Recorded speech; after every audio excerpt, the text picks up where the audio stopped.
Hello and welcome to Women Achievers. This is a program that profiles women of influence, women who have been through the journey of girlhood to adulthood, and some finally a boss lady. And we have a boss lady in the house. It's a chronicle of her journey from being a mentee to becoming a mentor herself, a gender advocate, a diplomat. She's so many things rolled into one, but then that's how women are, created and wired to multitask and multifunction. Please welcome Ambassador Olufolake Abdulrazaq, Her Excellency, the First Lady of Kwara State. You're welcome to the program. Thank you very much. It's great to be here. Okay, so tell us about your growing up. What was it like as a girl? Well, in summary, yes. So I'll make it really short.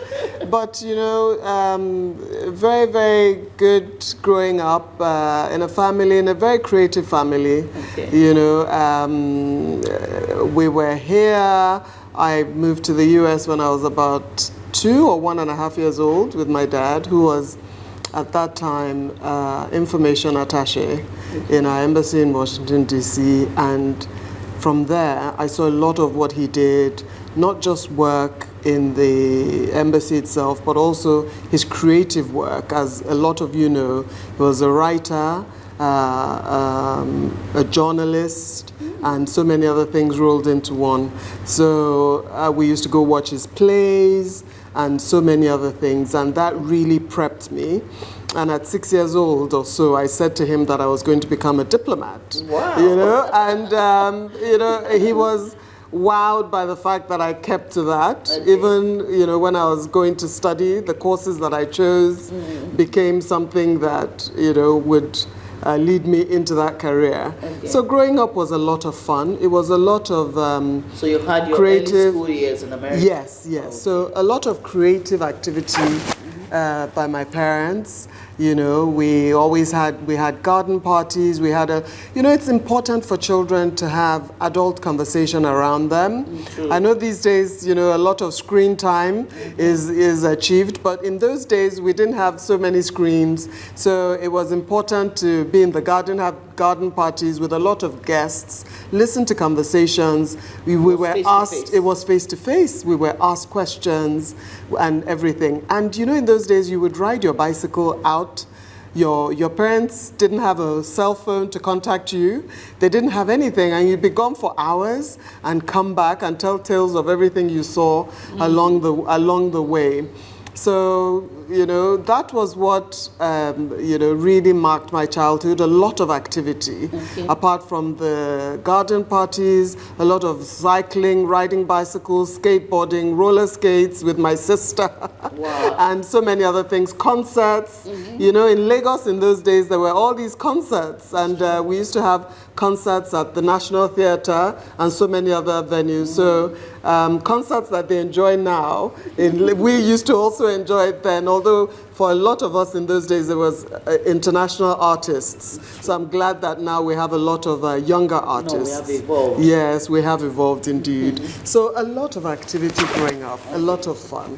So that was your working experience, or should we start with your schooling? Yes. Your school, Yeah. what did you study? Well, school was a long process for me. Like I said I was going to be a diplomat, but then I also had this love of history, everything to do with what happened up till today. I watch a lot of historical programs, period dramas and pieces and things like that. So I did a Bachelor of Arts in History. I did a postgraduate diploma in mass communication. My dad, like I said, was a journalist and a writer, and he wanted me to do something, similar to that as well. You were toeing his line. I was.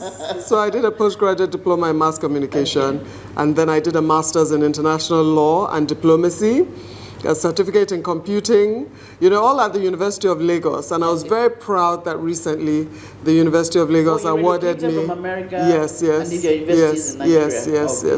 Okay. My University of Lagos awarded me, a diamond award recently, and I was very proud to to be awarded so by my university, considering all my degrees are from there. Yes. Although not my doctorates. My doctorates are from different places.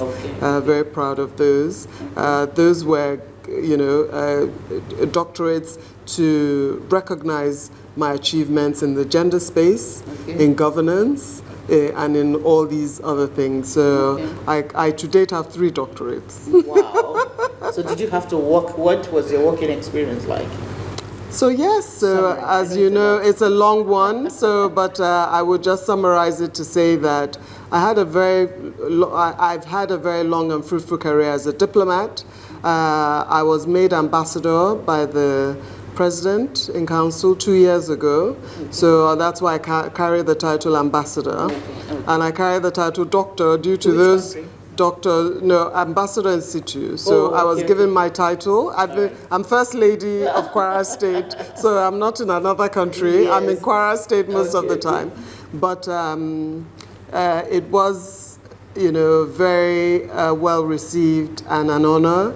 After a long career in diplomacy, I've served in various posts around the world, in South Africa, in London, in Paris, and several travels around so many countries just to garner experience and to also represent Nigeria at all these levels, international discourse. A lot of my leanings were in the political section, in the trade and investment section, economic section, and then I also did at one point, which was very revealing to me and which was what exposed me to Nigerians in diaspora.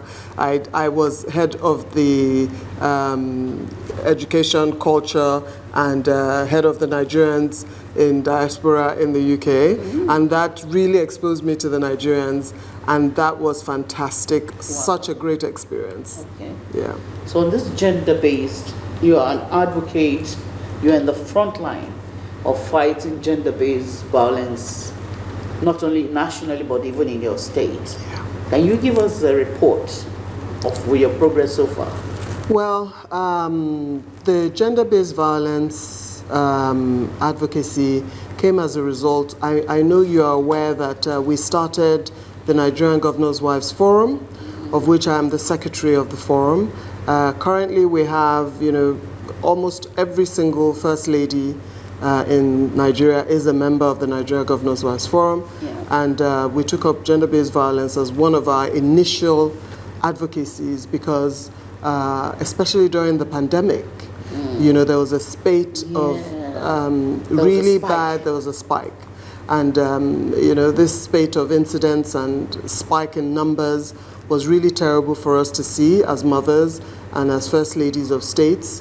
So we decided, to lead an advocacy and get all the governors to declare a state of emergency on gender-based violence. At that time, the chair of the forum was the First Lady of Ekiti, Erelu Bisifayemi, and then now we currently have the First Lady of Sokoto. So we championed this all the way and got all the governors to, make this a real big thing and declare a state of emergency. Thereafter, we saw the president also set up a committee on gender-based violence, and we started working assiduously in the states, making sure that cases get reported, anything that gets known to us, we make sure it is followed up and taken to the logical conclusion, and then to provide victim support. So we have something, a little bit of a survivors fund, and so it went on that at the beginning of 2020, I think we had only about 14 or 13 states that had, signed the VAP, which we call Violence Against Persons Prohibition Act. And now we currently have 34 states, including the FCT, that have signed it. So, and this has been domesticated in a lot of states, the Child Rights Act as well. And all these things, so in Kwara State we did this, as well as all the other states. And then so many of the states started committees on gender-based violence. Okay. We also did that in Kwara State. And the governor made me the chairperson of the Sexual and Gender-Based Violence Committee, which had all the stakeholders, all the ministries you can think of, civil society, law enforcement agencies, everybody.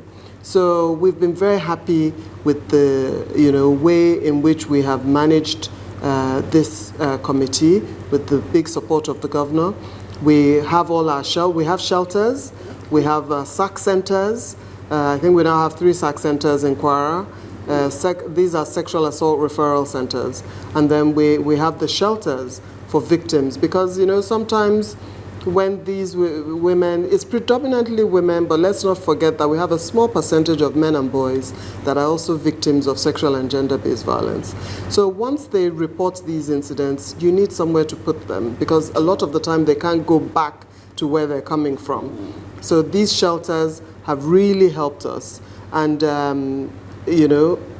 the fact that we've signed the VAP Act has been fantastic in Kwara State, and it's been domesticated, and it's been, translated. We've been, and that's the key.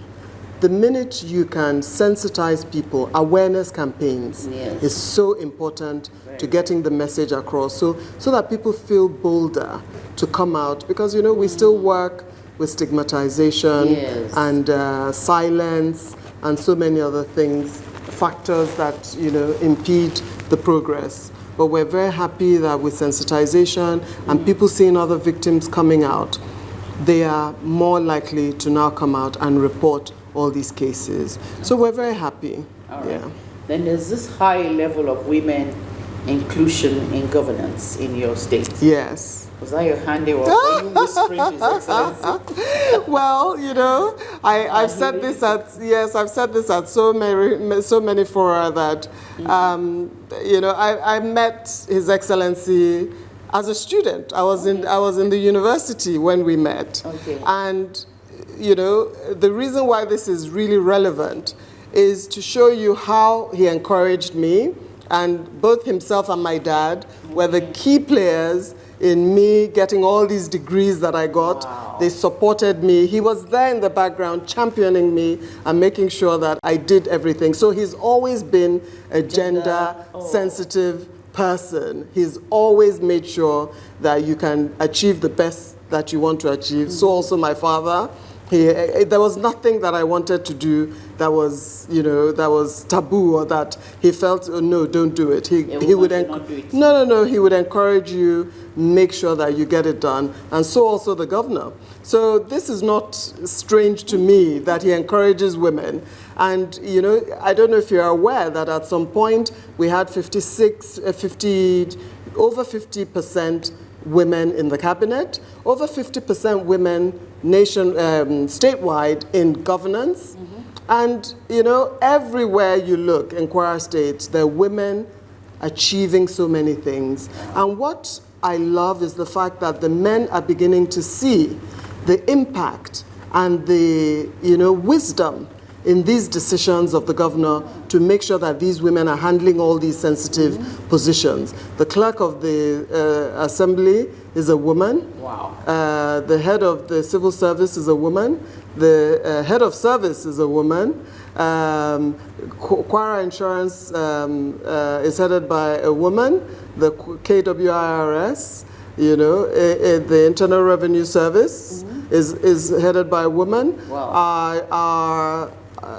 We now have our insurance scheme, Kwara Health Insurance Scheme, also headed by a woman. Our primary health care center headed by a woman. So we have all these women everywhere in Kwara State, and they're making great strides, making the men proud, making the governor and myself proud. And we work very hard together. And we're very proud of the strides that women have made in governance in Kwara State. Okay, that's interesting. Apart from those currently in government, we also have striving to come into governance. We have, I think, now candidates, 5 or 6 for the House of Assembly. We have the youngest, potentially the youngest candidate. Wow. We have the youngest candidate in the country at the moment. She's 25 or 26. I think she just turned 26. Okay. And so many other such, strides, which we're very proud of. Yeah. All right. So apart from the gender-based campaign, what is your pet project? What was your pet project? So I remember very recently we said that we didn't like that term pet project because it sort of made it sound like, you know, I don't know how to put it. Genderfied. I know. So Genderized. what I've been doing is I set up the Ajike People Support Center, this initiative that I founded, which is just primarily, you know, out of the passion that I had as a child to help people. I grew up in a family where, you know, my father was generous to a fault, helped people through schooling, through anything they wanted to do, through jobs, even just giving out money. Sometimes the last thing he has, he'll give it out. And I also kind of imbibed that, and I like to give and I like to help. And it was honestly based on the back of this that I started the Ajike People Support Center.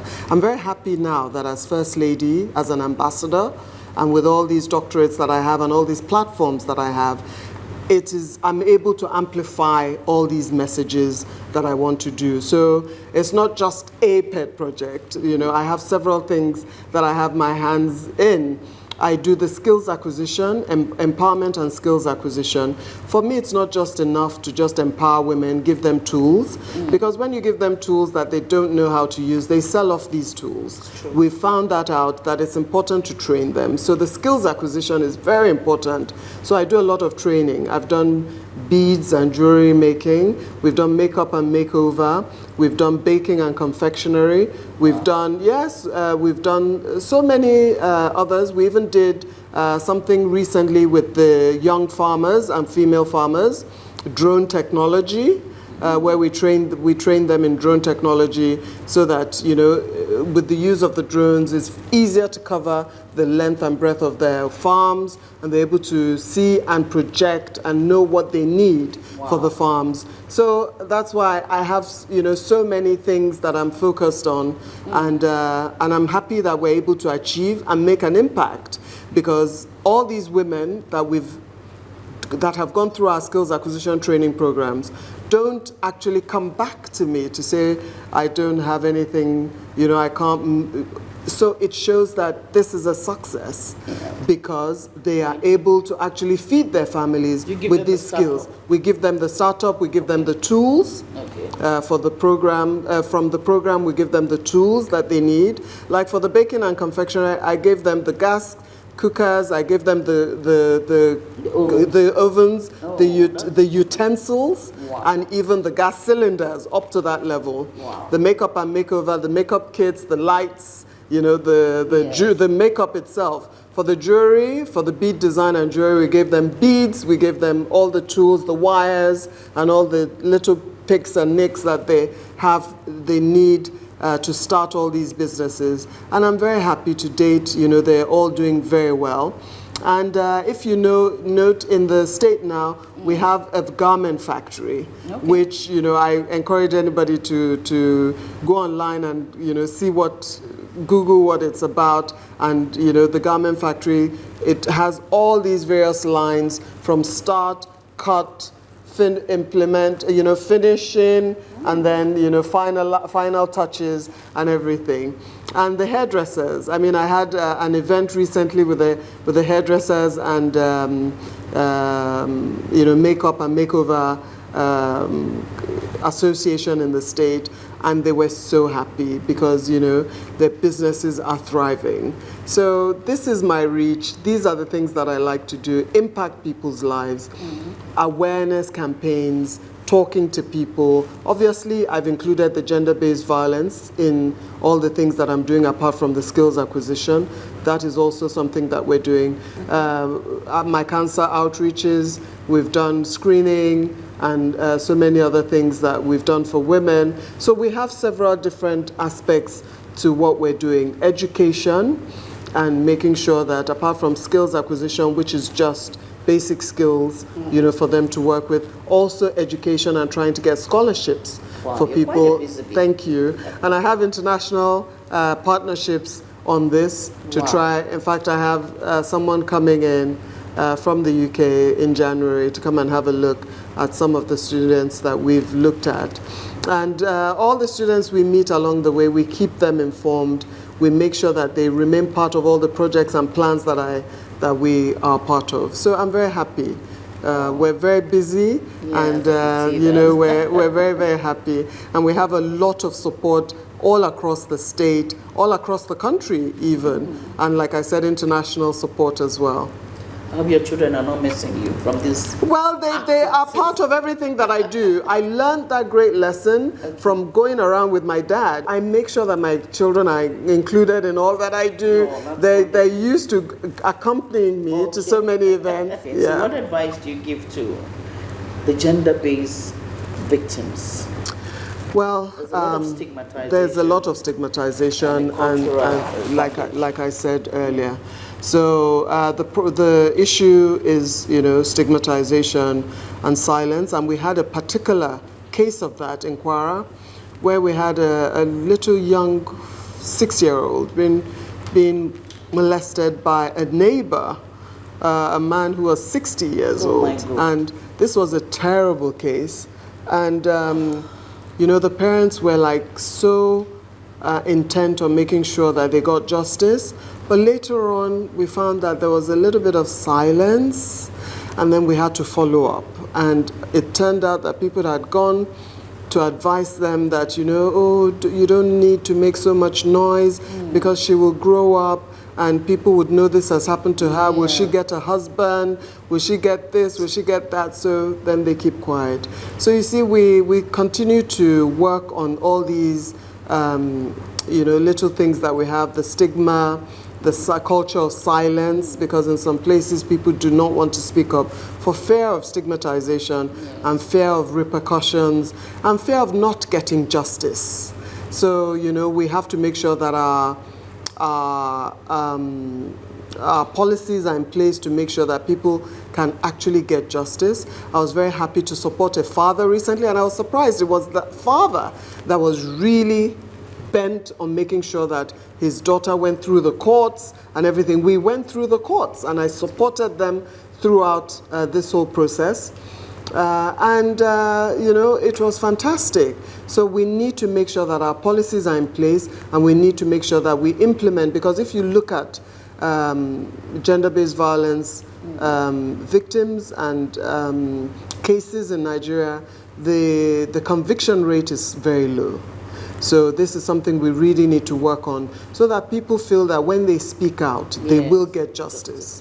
So we continue to encourage them that they speak out, and we stand by them, and we stand firm. And we need to build institutions to make sure that, you know, these institutions can stand by these, well, they don't call them victims, they call them survivors now. So to make sure that these survivors, you know, get all the help that they need as soon as they're ready to speak up. Okay. Now, you're a recipient of several awards. Which is the most dearest to you? Oh my goodness, that would be telling. I'm serious, I cannot name one. I've had so many awards, and each one has been very special to me based on what it's about. You know, there are so many. I wouldn't even want to start to say which one is a favorite, because I appreciate every single one of those awards, and I really appreciate people for seeing us and seeing what we do, and for, you know, people like you coming to talk to us and making sure that we continue to amplify the message, and making sure that it gets to the right ears, and we get to, you know, the nooks and crannies, we get to the grassroots, we get to everyone that needs to hear us, and to get more support. So I'm very proud of all my awards. Congratulations. You're also getting a mentorship award this evening. Yes, this evening. We're heading out. I'm sure you're coming with me. So thank you so much. What is that about? Thank you. So recently we had, I'm sure, you know, you asked me also about women in governance, and I'm sure you've heard that we've had a women wing of our campaign team, and so this women wing have noted all what we've been doing. I've brought a lot of the younger ones, the zonal woman leader, the women leaders in the North Central Zone, the contact and mobilization team women, and all the other women in the, so we've really all bonded and gelled and are working together. And they've decided that they are going to give me a mentorship award because of all this that we've done together in the few short months we've been campaigning.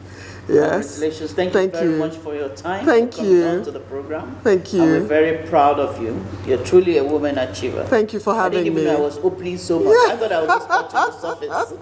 But then you've done so much. We're proud of you. Thank you so very much. Well, we've been talking to Her Excellency Ambassador Olufolake Abdulrazaq, the First Lady of Kwara State. And she's a mentor, she's a gender advocate, she's a philanthropist, she mentors students and girls. This is wonderful. This is what we call women achievers. And this is what you get. When you train a woman, you train a nation. My name is Mayowa Oluwabi. Thank you for watching. Till I see you again next week.